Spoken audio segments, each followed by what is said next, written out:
Man zada ilman wa lam yazdad hudan lam yazdad illa Allah illa bu'adan. Tambah ilmunya, tambah alim, tapi dia tambah hidayah kepada Allah. Hablum minallah wa hablum minan nas. Apa? Bukan tambah dekat kepada Allah, tapi tambah jauh. Wallahu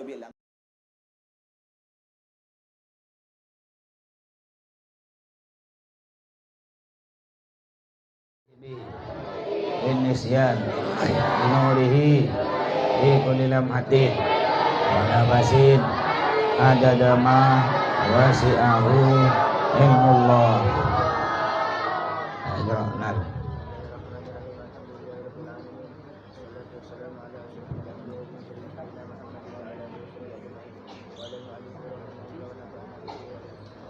ayo Ianis berdiri sini. Biar segar, yang ngantuk berdiri sini.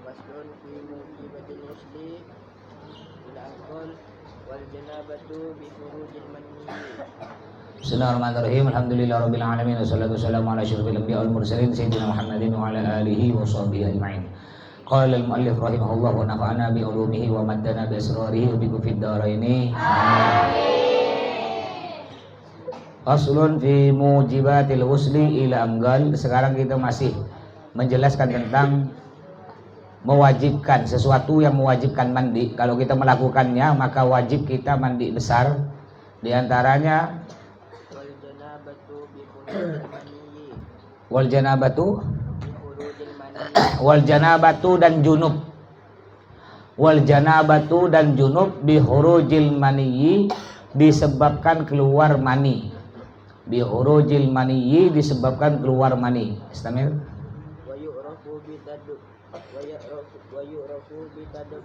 Nah, jadi juga diantara wajibnya kita mandi besar apabila junub. Junub itu bermacam-macam, diantaranya junub karena keluar air mani, juga junub karena berhubungan suami istri walaupun tidak sampai keluar air mani. Ya, yang penting kemaluan laki-laki masuk kemaluan perempuan walaupun tak keluar mani, masuknya hanya sebentar, maka dia wajib mandi besar. Begitu pula umpamanya ente tidur lalu ente mimpi basah, mimpi sampai keluar mani, juga wajib mandi besar. Keluar air mani, laki-laki keluar, perempuan juga keluar. Ya, tidak ada, bukan cuma laki-laki, perempuan juga sama-sama bisa keluar air mani. Dan juga kalau udah keluar air mani, maka itu menunjukkan orang tersebut baligh. Siapa yang udah keluar air mani, walaupun umurnya belum nyampe 15 tahun, 9 tahun umurnya dia keluar air mani atau haid kalau perempuan, ya haid usus perempuan, kalau air mani laki-laki atau perempuan 9 tahun ke atas, maka dia dihukumi baligh. Apabila sampai umur 15 tahun belum keluar air mani, tidak pernah keluar air mani, tidak pernah haid, pas umurnya 15 tahun juga dia baligh. Umur 15 tahun pas. Umur 15 tahun dihitung 15 tahun apa? Tahun Islam apa tahun Masehi? Yang dihitung tahun Hijriyah, bukan Masehi. Lebih cepat tahun Hijriyah daripada Masehi. Kenapa lebih cepat tahun Hijriyah daripada Masehi? Karena tahun Hijriyah tidak ada tanggal 31. Ya, kalau tahun baru, kalau tahun Masehi kan ada tanggal 31. Tahun baru, tahun Hijriyah, tahun Islam hanya sampai tanggal 30, tidak ada 31. Kalau tahun Masehi ente mau ngitung, ente bingung. Ini bulan ini sampai 30 apa 31? Acara aja gini. Nih ente pegang ini. Ini yang jari telunjuk kiri, pentolnya ini kan pentol. Ini berarti yang pentol ini 31. Berarti tanggalnya sampai 31. Yang enggak pentol, yang di tengah ini berarti nyampe 30. Contohnya Januari berarti 31. Februari, khusus Februari, kalau enggak 29, 28. Tanggalnya sampai 29 atau 28. Berarti Maret berarti 31. April berarti berapa? 30. Mei sampai 31. Juni 30. Juli, Agustus 31 lagi karena mentol. September 30, Oktober 31, apa lagi? November, Desember. Kalau mau tahu ente, bingung ente. Bulan Januari, Maret sampai berapa tanggal? Berarti kalau pentol gini nih 31. Dimulai dari ini, jari tunjuk kiri, Januari. Ya, kalau khusus Februari antara 29 atau 28. Sedangkan bulan-bulan Islam Muharram sampai Dzulhijjah paling dikit bulan Islam tuh 29 hari, paling banyak 30. Nggak ada 28, nggak ada 31. Makanya lebih cepat bulan Islam hitungannya. Andaikan umur ente sekarang nih, umpama umur ente 12 tahun, bulan Masehi. Bulan Islam umur ente udah 12 tahun lebih. 12 tahun lebih. Umpama umur bapak ente, orang tua ente 60, berarti kurang lebih umur Islam paling sekitar 62. Lebih cepat. Karena ngapa dipotong tadi? Nggak dipotong 31 nggak ada dalam tahun baru Islam. Nah, yang betul yang mana yang kita ikuti? Sebenarnya yang kita ikuti kalau baligh atau batas haid atau hutang puasa, itu yang diikut mana? Yang diikut bulan Islam. Makanya bentar lagi tahun baru Masehi. Tahun baru Masehi ini bukan tahun baru Islam. Ya, bukan tahun baru Islam. Jangan ikut-ikutan. Makanya santri putra ndak ada kalau izin rejak, baik sakit atau sakit di pondok. Ya, berobat di pondok, ndak ada rejak-rejak. Karena nanti pintar biasanya kalau udah hampir tahun baru pura-pura langsung menggigil badannya. Menggigil, sesak, bengek. Ya, pura-pura nak mati gini, ndak ada. Ya, ndak ada macam-macam nanti. Banyak ente alasan. Ente santri. Ngerti? Ente santri, jangan sampai ikut-ikut gitu. Apa kata Nabi Muhammad? Man tasyabbaha biqaumin fahuwa minhum. Yang artinya barang siapa ikut-ikutan ritual, adat istiadat, budaya milik orang-orang kafir, fahuwa minhum, maka ia termasuk golongan mereka. Enggak boleh kita ikut-ikutan. Makanya ini banyak sekarang orang-orang Islam, ya Islam yang dikit-dikit budaya, Nusantara. Mereka toleransi kebablasan, toleransinya kelebihan. Ya, toleransi itu apa? Toleransi itu menghargai, tapi ingat bukan mengikuti. Menghargai, contoh bentar lagi ada orang non muslim tanggal 25 Desember ada acara Natal. Kita toleransi dengan apa? Jangan kacau. Nggak usah kacau, nggak usah ganggu. Ya orang Natal biarkan. Itu namanya toleransi. Tapi bukan kita ikut. Ini ada orang Islam bahlul ya. Ada acara Natalan di gereja bawa gendang hadrah baca Tola'al Badaru. Ini bukan toleransi, toleransi. Ngerti? Sedangkan mereka orang-orang non muslim enggak perlu. Mereka enggak perlu orang Islam itu pergi ke gereja bawa hadrah baca Al-Qur'an, enggak perlu. Mereka cukup orang Islam enggak ngaco, enggak ganggu, udah itu toleransi. Ayo nanti mama banyak nih orang-orang Islam liberal nih. Kiai padahal nih, kiai. Kemarin barusan lagi ada haul kiai siapa tuh di daerah Jawa. Ini yang diundang apa? Kalau haul ulama lain kan yang diundang Habib Syekh bersolawat, Ustadz Somad kan, Buya Yahya yang diundang. Ini ngundang apa? Ngundang satu Gus ya, namanya Gus Miftah. Gus Miftah dengan Nikita Mirzani yang diundang. Udah itu dipanggil nyai, nyai. Selamat datang kepada Gus Miftah dan selamat datang kepada Nyai Nikita Mirzani. Abu ngerti nyai? Nyai. Kok banyak jadi nyai, gampang jadi nyai. Tapi sebenarnya nyai banyak sih, Nyi Roro Kidul nyai juga. Nyi Belorong, Mak Lampir nyai. Enggak. Gampang-gampang jadi nyai, oleh panitia dipanggil nyai. Padahal pakai jilbab belum betul. Ya, dan acara haul diisi dengan apa? Dengan joget-joget, dengan nyanyi-nyanyi. Ini haulnya ulama. Nah, ini kalau orang udah, ini kata ulama al-Islam mahjubun bil muslimin. Yang artinya agama Islam akan dirusak, akan dihancurkan oleh orang Islam sendiri. Kayak ini nih Islam nih kayak gini, liberal ini. Alasannya dengan dalil toleransi. Akhirnya ustadznya kiainya masuk ke gereja baca hadrah, ya bawa gendang hadrah, baca solawat, ya ngaji. Coba nanti dibalas. Ada orang non muslim masuk ke masjid. Ya, kami Pak Ustadz mau masuk masjid mau bawa salib Pak Ustadz. Nah, nanti kami nyanyi-nyanyi puji-puji Tuhan gereja, ya, nyanyi lagu-lagu kami. Kira-kira diperbolehkan enggak kena Pak Ustadz tuh? Enggak boleh, nanti dia protes. Lu kenapa Pak Ustadz tak boleh? Kemarin Pak Ustadz masuk, ketika acara kami Pak Ustadz pidato, berarti nanti Jumat kami balas. Nanti Jumat yang khotbah jangan Pak Ustadz, saya nanti pakai baju saya, pakai salib, saya khotbah. Gantian Pak Ustadz. Nah, nak jawab apa Pak Ustadz nih? Nah, jadi mereka orang non muslim tuh enggak perlu orang Islam sampai datang gereja baca Al-Qur'an, baca sholawat, enggak perlu. Yang penting kita umat Islam jangan mengganggu. Itu namanya udah menghargai. Paham? Lakum apa? Lakum dinukum. Apa sebelumnya? Ayat lakum dinukum waliyadin. Agamamu agamamu, agamaku agamaku. Kita umat Islam. Kita umat Islam harus berkeyakinan bahwa hanya Islam agama yang benar. Harus berkeyakinan. Inna dina indallahil Islam. Sesungguhnya agama di sisi Allah yang benar hanya agama Islam. Wajib kita berkeyakinan seperti itu. Silakan mereka orang-orang non-muslim mengatakan cuma agama kami yang paling benar. Enggak apa-apa, silakan. Kita hargai. Yang penting kita umat Islam juga harus mengatakan bahwa hanya agama Islam yang paling benar. Tanpa menjelek-jelekan, menghina agama lain. Enggak boleh. Nabi Muhammad enggak pernah menghina agama lain. Ya, ini sampai ada kiai yang mengatakan semua agama sama. Semua agama masuk surga. Semua agama masuk surga. Jadi apa gunanya neraka? Allah nyiptakan neraka untuk apa? Hah? Semua agama masuk surga. Ya. Tidak ada gunanya neraka, kosong neraka.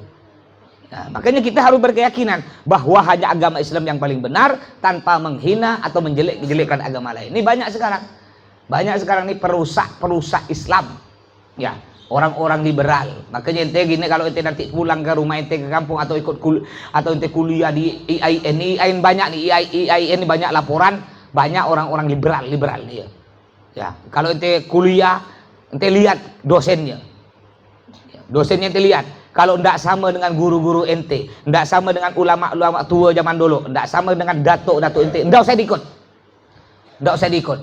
Ya, kalau dia bilang ini paling betul, ente mikir nanti ente bilang, ente dah mati. Ana ni kenal dia barusan, kok ana mau ikut dia? Sedangkan ana kenal dengan Abi, dengan guru-guru ana di Al-Jihad dari dulu ana kenal. Kok bisa gara-gara yang baru ana melepaskan yang lama? Pokoknya intinya gitu ya. Kalau tidak sama dengan guru-guru kita di Al-Jihad, tidak sama dengan datuk-datuk kita ente di kampung-kampung, ulama-ulama ente di kampung-kampung, ulama-ulama zaman dulu, udah tak usah ikut. Walaupun dia profesor, doktor, kepalanya sula pun, bukan cuma kepalanya sula, giginya rongga, tidak usah ente ikut. Ngerti? Ikut ya ulama-ulama kita zaman dulu. Makanya ya, jadi nggak boleh kita ikut-ikutan ritual adat istiadat perayaan milik orang-orang yang selain agama Islam, non muslim. Tidak boleh, haram hukumnya, tidak boleh. Yang penting kita jangan sampai menghina. Itu udah toleransi. Anak ndak ikut mas, ndak ikut ngerayakan mas. Cuma anak keluar aja malam-malam mas, ngumpul-ngumpul dengan orang mas. Ya, cuma bakar-bakar jagung mas. Ndak bisa ke bakar jagung besok malamnya. Hah? Kok harus malam itu kalau ndak dinamakan ikut? Ayo. Umpamanya malam ini nih tahun baru nih Masehi. Ente ngumpul sekeluarga kadang-kadang kan bakar-bakar jagung, ngembon sambil nunggu lihat kembang api. Ya, nggak bisa ke besok malam. Mati kalau malam itu, nggak malam itu mati. Hah? Kenapa harus malam itu kalau nggak disebut ngikut? Ayo, berarti sama nggak dengan ngikut tuh? Sama. Makanya nggak boleh.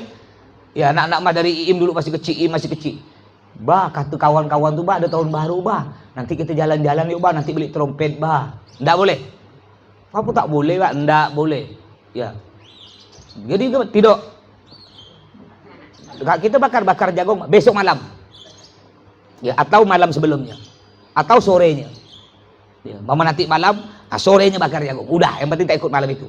Akhirnya mas gitu, besok malamnya baru beli jagung, bakar jagung dah. Yang penting bukan malam itu.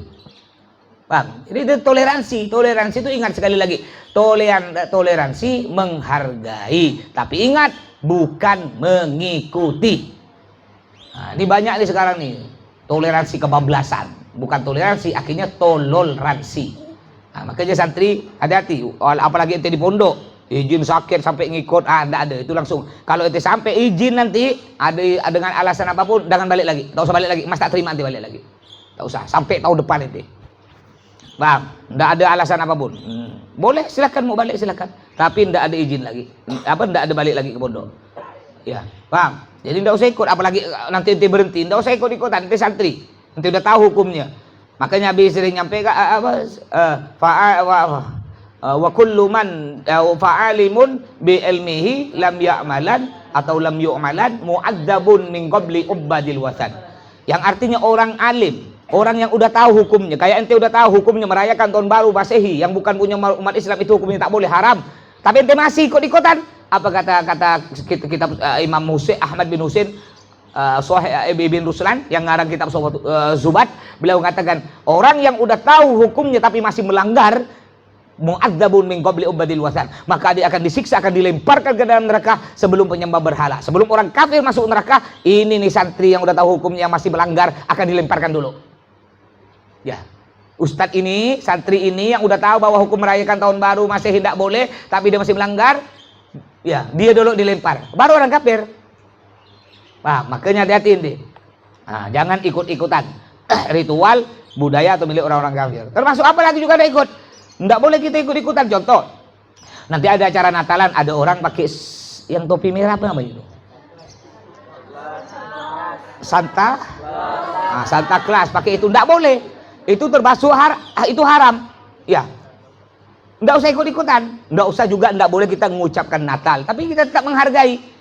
Ada orang Natalan, pamannya tetangga kita, ya kita ucapkan selamat ya. Tapi tak usah ngomong Natal. Selamat ya. Banyak kue itu.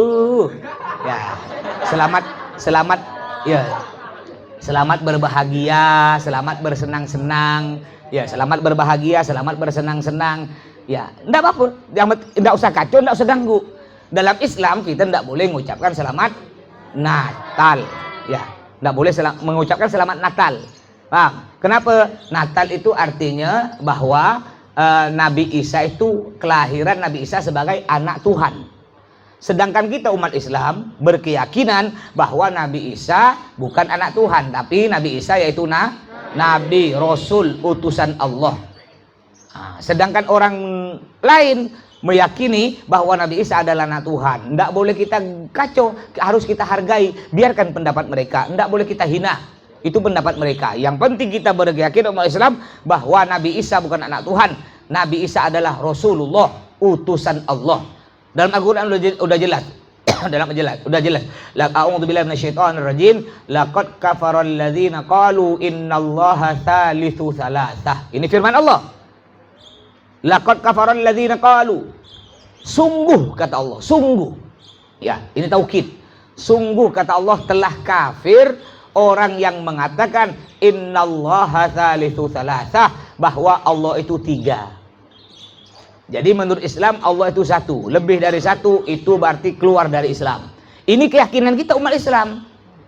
Harus kita yakin bahwa Allah itu satu. Nggak ada Allah itu dua apalagi tiga, nggak ada.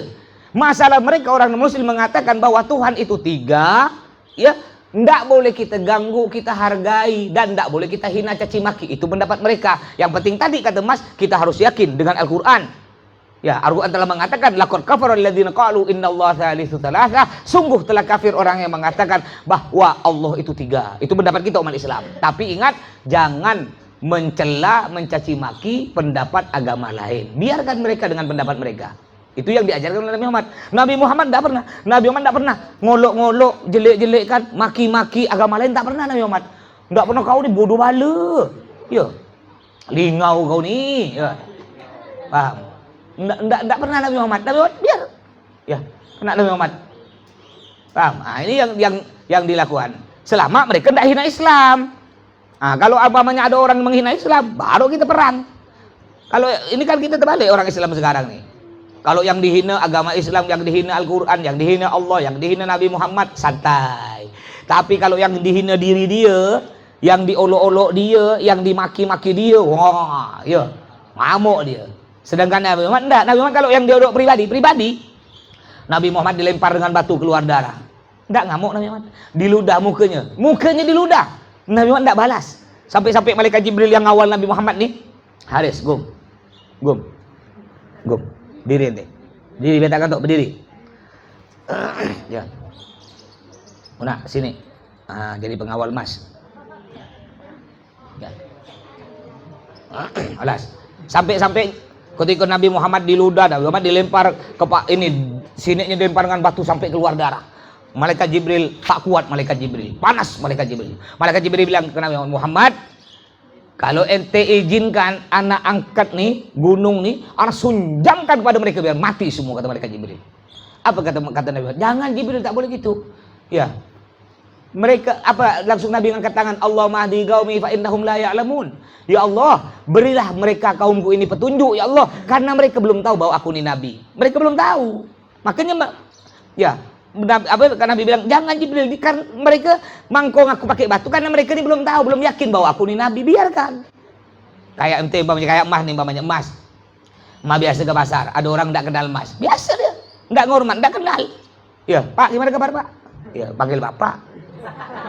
Karena enggak kenal. Bapak rumahnya mana, Pak? Pertama nih belum kenal. Oh, rumah saya di Sungai Jawi. Sungai Jawi, Pak. Di mana Masjid Pesantren Al Jihad tuh, Pak? Anda jauh dari situ sekitar 50 meter. Oh. Bapak masih ada keluarga enggak, Pak Ustadz Abdul Talib? Iya, keluarga. Nah, kalau udah nanya detail baru mah jawab. Keluarga dari apa, Pak Ustadz? Baru mah jawab. Iya, saya anaknya. Baru berubah. Oh, Pak Ustadz, Masya Allah. Ya. Karena orang belum kenal, wajar. Begitu pula Nabi Muhammad. Ketika Nabi Muhammad datang, ngajak orang masuk Islam, orang belum kenal, orang belum yakin bahwa ini Nabi Muhammad, dilempar dengan batu hingga keluar darah, diludah wajah Nabi Muhammad. Ya, Nabi Muhammad tidak marah, bilang ke malaikat Jibril, jangan Jibril, dia tidak kenal, anda ini belum kenal dia, belum yakin dia bahwa anak Nabi. Tapi ketika mereka udah tahu, dia yakin bahwa ini Nabi Muhammad, Masya Allah, mereka berubah, bahkan mereka siap mati-matian membela Nabi Muhammad. Nah, jadi wajar, ya, kalau orang tidak kenal, biasa. Tidak kenal, kadang-kadang pernah Mas dengan Najwa tuh di beli bakso bungkus di bakso Pak Sabar. Ya, ketika parkir, ketika balik mau bayar, oh tak usah beb.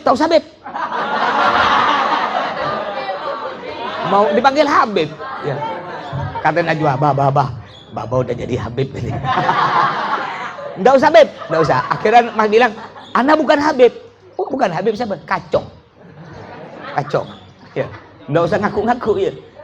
Akhirnya jadi ente panggil anak Mas ya lah ya. Oh iya Mas, akhirnya manggil Mas. Tiap sekarang kalau emak beli situ enggak pernah dia Habib. Iya. Dia tahunya emak penceramah dikira Habib. Ya karena jenggot. Ya. Jenggot ganteng lagi kayak Sarukan kan.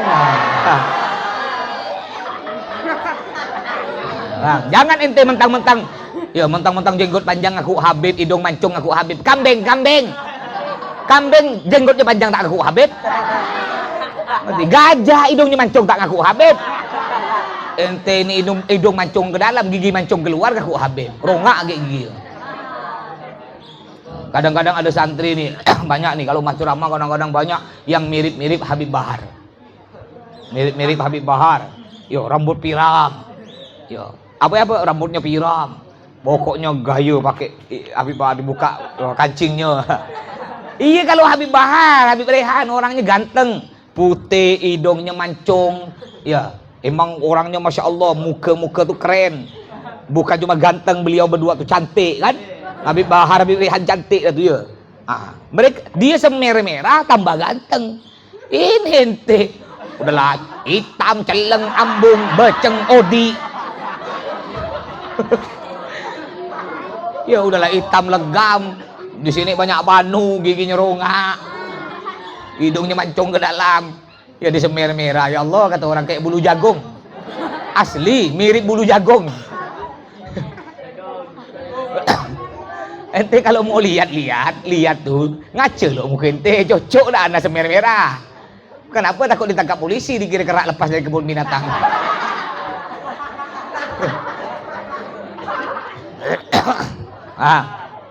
Lah, Istamir. Jadi junub atau keluar air mani itu laki-laki atau perempuan itu wajib hukumnya mandi besar. Istamir. Kita bisa tahu bahwa kita keluar mani apa ciri-cirinya?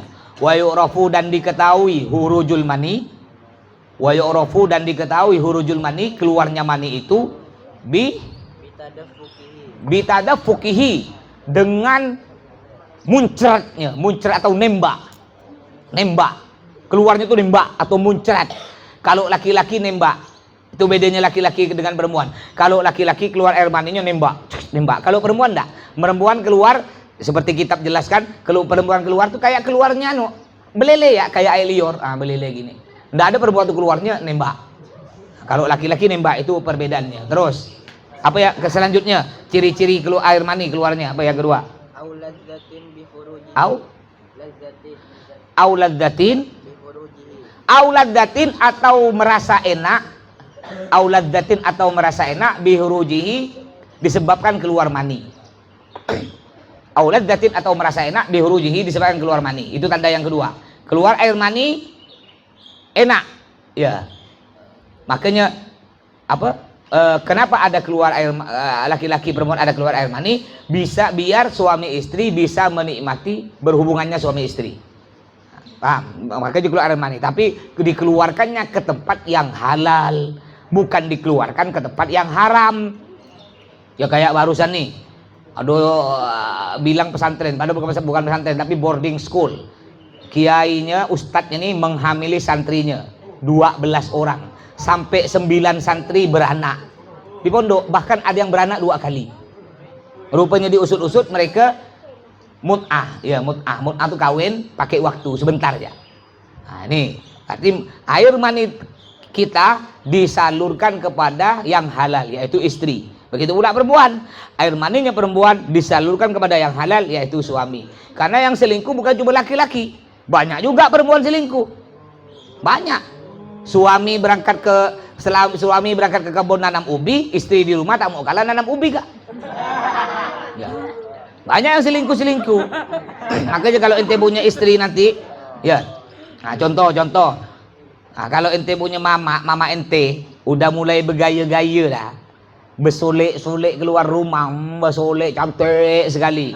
Sikit-sikit cekrek upload di Facebook, sikit-sikit cekrek upload di Facebook. Lalu banyak komen laki-laki, biasa kan ente lihat komen-komen tuh kan, halo sayang, halo juga, dibalas nama ente, halo juga. Hati-hati mbak ente tuh, berarti mbak ente udah mulai ada paham.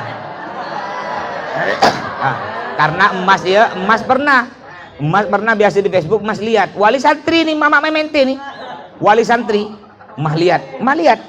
Nggak mas ikuti tapi mah lihat apa komentar ya, di komentar rupanya mah ente ada yang GT padahal ada suaminya ya. Mah lihat komentarnya ya solek cantik krek, lalu sayang cantik ya, alhamdulillah makasih pujiannya, astagfirullahaladzim. Mah ente ya gimana bapak ente tuh, ini bapak ente kata Nabi Muhammad, laki-laki kayak gini disebut dayyus. Dayyus tuh laki-laki bencong. Bukan bencong-bencong yang lecak-lecak gayanya, bukan. Ya, dayyus maksudnya laki-laki bencong, melihat kemaksiatan, melihat istrinya melakukan maksiat, dia diam. Ini dayyus. Dal iya wau tha dayyus. Laki-laki bencong. Istrinya diurat kena laki-laki, dia diam. Ya, diam. Coba ente jalan berdua dengan istri ente. Di pasar tiba-tiba ada orang ngurat. Adek cantik dek ya. Panas nih ente. Panas apa suka? Suka. Ada laki-laki. Dek, halo dek.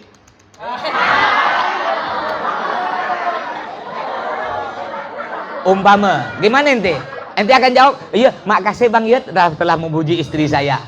Jawab gitu ente kira-kira. Apa ente ngambil barang? Ngasah barang ente. Itu kalau laki-laki yang hebat. Nggak usah ngasah barang, maksudnya pergi kan, bang maaf, jangan gitu bang, kurang ajar namanya. Tapi banyak di mama ente nih, mak ente. Ada berapa mak ente? Kalau mas sebut terkejut kali ente. Mungkin juga ente tidak tahu. Ya, ada mak, terutama yang paling banyak nih emak daerah Pontianak Utara dengan emak daerah Mempawah.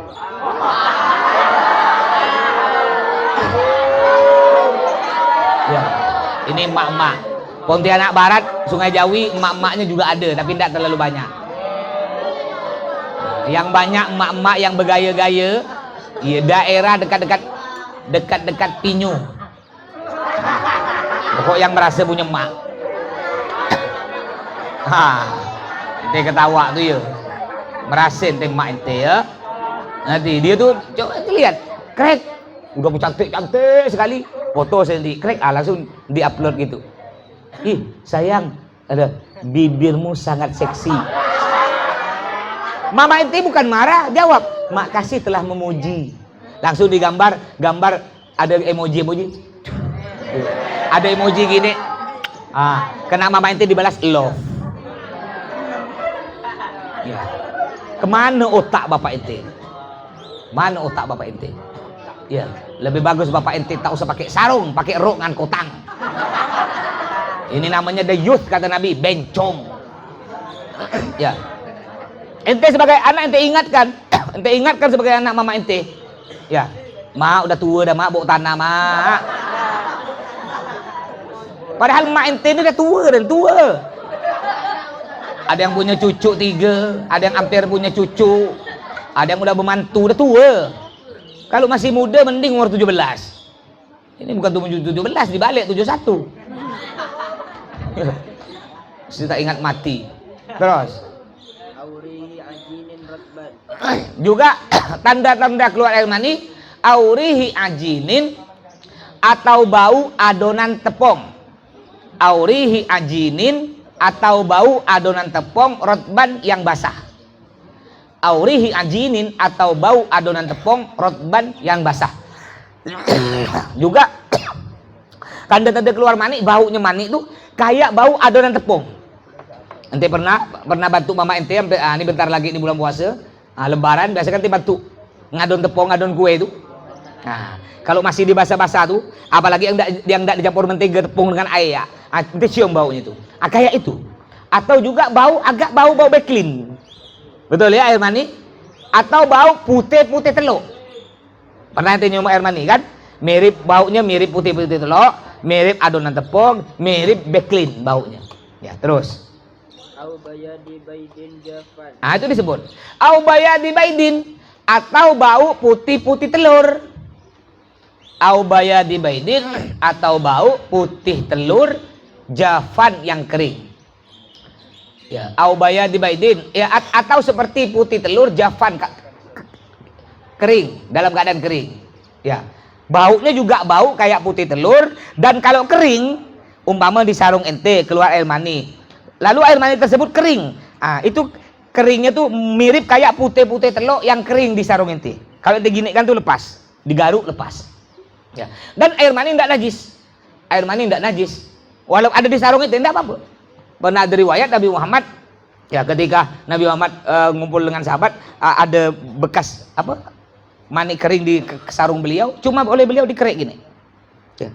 Dikerek begini, langsung sholat. Itu menunjukkan bahwa air mani hukumnya suci, tidak najis. Ya. Yang najis tuh madhi atau wadi. Nanti ada babnya. Terus. Wabi'ilajil hasyafati. Halas. Mazal kathir bagi golil. Fin. Wabi'ilajil hasyafati. Mazal kasir. Halas. InsyaAllah ba'din. Gabul bi'alatin. Subhanakallahumma wa bihamdika asyhadu an la ilaha illa anta astaghfiruka wa atubu ilaik.